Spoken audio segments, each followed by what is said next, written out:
Vande Mataram friends, welcome back. In the previous lectures, we were starts our last topics, limitations of sole proprietorship, and we were seeing their first topics, first concept, limited capital. Limited capital जो है वो limited capital वाला topic जो है वो हमने first lectures में first video में देख लिया था कि जो सोल प्रोपराइटरशिप है वो सोल प्रोपराइटरशिप में लिमिटेड कैपिटल जो है वो लिमिटेड कैपिटल के कारण किस तरह से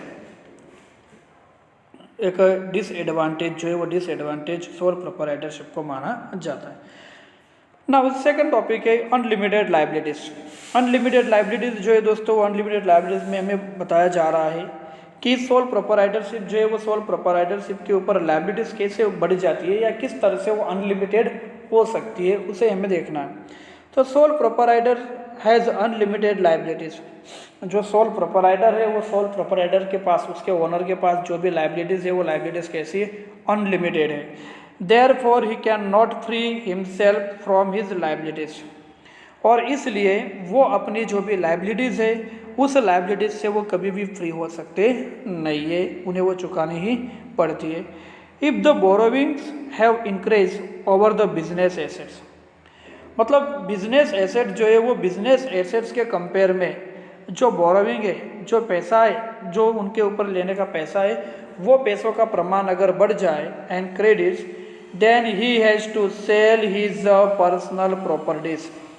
तो ऐसी जो सिचुएशन है, ऐसी सिचुएशन में उन्हें अपनी जो पर्सनल प्रॉपर्टीज़ है वो पर्सनल प्रॉपर्टीज़ क्या करनी पड़ती है, सेल करनी पड़ती है, बेचनी पड़ती है। जैसे मान लीजिए कि उनके जो बिजनेस एसेट्स है वो बिजनेस एसेट्स की वैल्यूएशन अगर मान लीजिए कि 10 लाख रुपए है, ठीक है, लेकिन उनके ऊपर जो डेब्ट है, जो कर्जा है वो अगर 12 या 15 लाख रुपये है, तो इन दिस सिचुएशन, ऐसी सिचुएशन में उन्हें अपनी जो भी पर्सनल प्रॉपर्टी है वो पर्सनल प्रॉपर्टी क्या करनी पड़ती है, सेल करनी पड़ती है। लाइक जैसे कार हो गया या फिर उनका खुद का कोई घर हो गया, ये सब जो है वो क्या कर सकते हैं, वो सेल कर सकते हैं, और सेल करने के बाद फिर अपने बिजनेस के जो लाइबिलिटीज़ है उससे वो फ्री हो सकते हैं।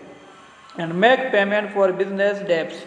इन this way the owner himself has to bear all the risk of business.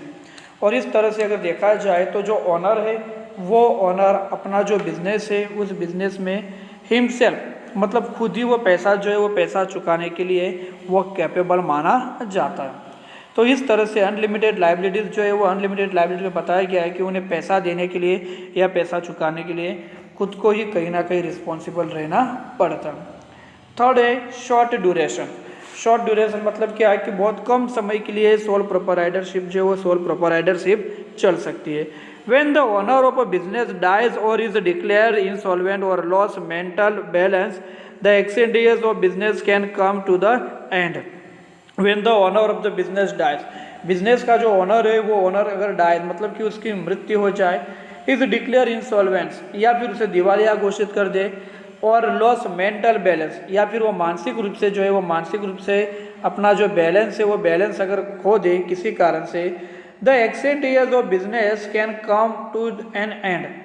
तो ऐसी सिचुएशन में बिजनेस जो है वो बिजनेस का जो एक्सेंट ईयर्स है मतलब कि जो अस्तित्व है वो अस्तित्व क्या हो सकता है, एंड हो सकता है, ख़त्म हो सकता है। If the highest do not have the ability to run the business, अगर वो बिजनेस को इस तरह से आगे चलाने के लिए कैपेबल ना हो, then it is possible that the business gets weaker and in many case business comes to an ends. और कई केसेस में ऐसा भी देखा गया है कि जो बिजनेस है वो बिजनेस ऐसी सिचुएशन में क्या हो जाता है, बंद हो जाता है, बिजनेस को हमेशा के लिए फिनिश करना पड़ता है। नंबर 4 है limited work capacity. So short duration में हमें पता चल गया कि उसकी जो समय अवधि है वो समय अवधि कैसी हो सकती है, शॉर्ट भी हो सकती है, कम जो है वो कम भी हो सकती है। अब इसमें हम देख रहे हैं लिमिटेड वर्क कैपेसिटी, उसका जो वर्क है उस वर्क की जो कैपेसिटी वो कैसे limited. In sole proprietorship, the owner is responsible to formulate the policies of business. Everybody has limitation of working. Sole proprietorship में अगर आप देख रहे हो तो जो ओनर है वो ओनर खुद ही क्या है, मालिक है, और मालिक के पास जो रिस्पॉन्सिबिलिटी है वो रिस्पॉन्सिबिलिटी क्या हो जाती है, बढ़ जाती है। एंड बिजनेस की जो पॉलिसी वो पॉलिसी बनाने के लिए काफ़ी समय चला जाता है। Everybody has limitation of working. सभी लोगों के पास अगर आप देखोगे तो वर्क जो है उस वर्क की पर्टिकुलर क्या होती है, limitation. Though he may be very intelligent, sometimes the business suffer due to his certain limitation. भले वो कितना भी इंटेलिजेंस हो, कितना भी होशियार हो, लेकिन फिर भी जो बिजनेस है वो बिजनेस कई बार अगर आप देखोगे तो इस लिमिटेशन से आगे गुजरता है।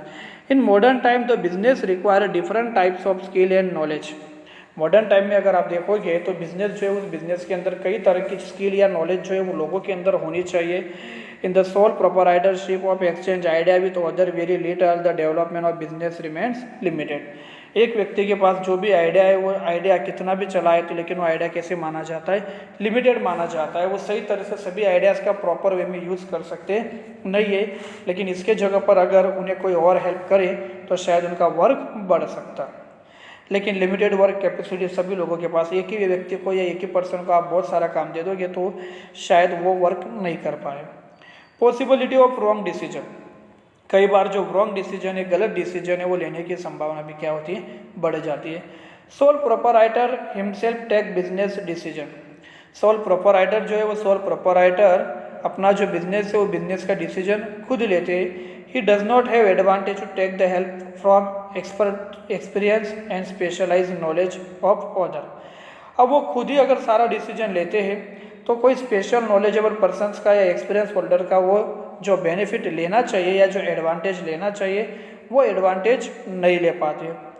ही may be most capable and skilled, भले वो कितना ही कैपेबल हो या स्किलेड हो, मतलब बहुत होशियार हो, but his personal decision sometime may be hasty, लेकिन कई बार उसकी जो पर्सनल डिसीजन होती है वो पर्सनल डिसीजन बिजनेस जो है वो बिजनेस को गलत रास्ते पर ले जा सकती है। So erroneous and trend to damage to the business, और इस तरह से कई बार बिजनेस जो है वो बिजनेस गलत तरह की दिशा में भी जा सकता है। ये इसका एक डिसएडवांटेज हम लोग कह सकते हैं कि पॉसिबिलिटी ऑफ रॉन्ग डिसीजन में सिंपल है कि हड़बड़ में जल्दी में कोई अकेला व्यक्ति अगर डिसीजन ले रहा है और उसे पता नहीं कि किस तरह से डिसीजन लेना है तो शायद वो गलत डिसीजन लेता है। भले वो कितना भी इंटेलिजेंट हो, कितना भी कैपेबल हो, लेकिन वो अच्छे एक्सपीरियंस होल्डर या स्पेशलाइज नॉलेज का अगर एडवांटेज नहीं ले सकता है तो अपने बिजनेस को गलत दिशा में भी ले जा सकता है। लास्ट पॉइंट है lack of advantage of large scale business. Business जो है उस बिजनेस का जो लार्ज स्केल है, जो बड़ी संख्या है, उस बड़ी संख्या में उसका एडवांटेज नहीं ले पाता। Due to limited capital the business remains limited in sole proprietorship. Limited capital होने के कारण बिजनेस जो है वो बिजनेस सोल प्रोपराइटरशिप जो है वो लिमिटेड हो जाता है। As there is unlimited liability the owner can not go for larger enterprise. और अनलिमिटेड लाइबिलिटीज होने के कारण उसके पास पैसा न हो फिर भी उन्हें दूसरे के पास से पैसा चुकाना पड़ता है, अपने पर्सनल प्रॉपर्टीज जो है वो देनी पड़ती है, जिसके कारण उनके लाइबिलिटीज कैसी हो जाती है, अनलिमिटेड। और इस कारण से वो बिजनेस जो है वो लार्जर नहीं हो पाता, बड़ा नहीं हो पाता। As sale and purchase are on a small scale basis. और यहाँ पर जो सेल होता है या जो परचेज होता है वो सेल या परचेज जो है वो स्मॉल लेवल पर होता है, छोटे पैमाने पर, क्योंकि ज़्यादा खरीदने के उनके पास पैसे नहीं होते। Sole proprietor can not avail the advantage of large scale purchase and sale. और पैसा कम होने के कारण, कैपिटल कम होने के कारण जो भी सोल प्रोपराइटर है वो सोल प्रोपराइटर्स यहाँ पर उसका जो एडवांटेज है, मतलब कि लार्ज क्वांटिटी में खरीदी करना या सेल करना या परचेस करना या बिजनेस करना, इसका एडवांटेज जो है वो एडवांटेज वो ले पाते नहीं। सो फ्रेंड्स, आज हमने जो सोल प्रोपराइटरशिप की जो लिमिटेशन थी, लिमिटेड कैपिटल, सोल प्रोपराइटरशिप में एक ही ओनर या बिजनेसमैन होने के कारण उसके पास कैपिटल लिमिटेड होती है। अनलिमिटेड लायबिलिटीज़, अगर बिजनेस में धोखा जाए या नुकसान हो, लॉस हो, तो उसके एसेट से ज़्यादा अगर डेब्ट बढ़ जाए तो ऐसी सिचुएशन में अगर देखोगे तो उन्हें अपनी पर्सनल प्रॉपर्टीज बेचनी पड़ती है। शॉर्ट ड्यूरेशन, अगर कोई अच्छे से नई बिजनेस को चला पा रहा है या हैंडल कर पा रहा है तो ये बिजनेस जो है वो शॉर्ट टाइम में फिनिश हो जाता है। लिमिटेड वर्क कैपेसिटी, जो भी वर्क करते हैं उन वर्क करने वालों की कैपेसिटी कैसी होती है, कम होती है। ठीक है, साथ ही साथ पॉसिबिलिटी ऑफ रॉन्ग डिसीजन, कोई अगर जल्दी में डिसीजन ले रहा है तो वो गलत डिसीजन भी ले सकता है, दूसरे लोगों का नॉलेज का एक्सपीरियंस या एक्सपर्टाइज पर्सन को न लेते हुए, बोले कितना भी कैपेबल हो, लेकिन कई बार हड़बड़ में जल्दी में रॉन्ग डिसीजन हो जाती है। And lack of advantage of large scale business, large scale पर जो बिजनेस करना चाहिए उसका भी वो एडवांटेज नहीं ले सकती है, उनकी क्या एक लिमिटेशन है। सो फ्रेंड्स ये हमारे सोल प्रोप्राइटरशिप का meaning, characteristics, advantage and disadvantage जो है वो फिनिश होता है। नाउ हमारा जो नेक्स्ट लेक्चर होगा उसमें हम पढ़ेंगे HUF कंपनी के बारे में, business run by Hindu undivided family. ठीक है, इस टॉपिक्स के बारे में हम लोग नेक्स्ट चैप्टर्स में, नेक्स्ट वीडियो में या नेक्स्ट ऑनलाइन क्लास में शुरू करेंगे। तब तक के लिए आप आज जो पढ़ाया, जो समझाया, जो एक्सप्लेन किया उसकी प्रिपरेशन कीजिए। और सोल प्रोप्राइटरशिप वाले टॉपिक्स में अगर किसी को किसी पॉइंट्स में कोई प्रॉब्लम होती है तो आप मुझे कॉल कर सकते हो। ठीक है, सोल प्रोप्राइटरशिप का मीनिंग देखा, कैरेक्टरिस्टिक्स देखा। नॉर्मली फ्रेंड्स या कैरेक्टरिस्टिक्स और एडवांटेज जो है वो दोनों बोथ आर सेम, दोनों कैसे लगभग सेम ही है, दोनों में कोई बदलाव नहीं है। और जो उसके एडवांटेज है उसी एडवांटेज को अगर आप अपोजिट में देखते हो तो वही एडवांटेज उसके क्या बन जाते हैं, डिसएडवांटेज जो है वो बन जाते हैं। ठीक है, okay, thank you, good bye.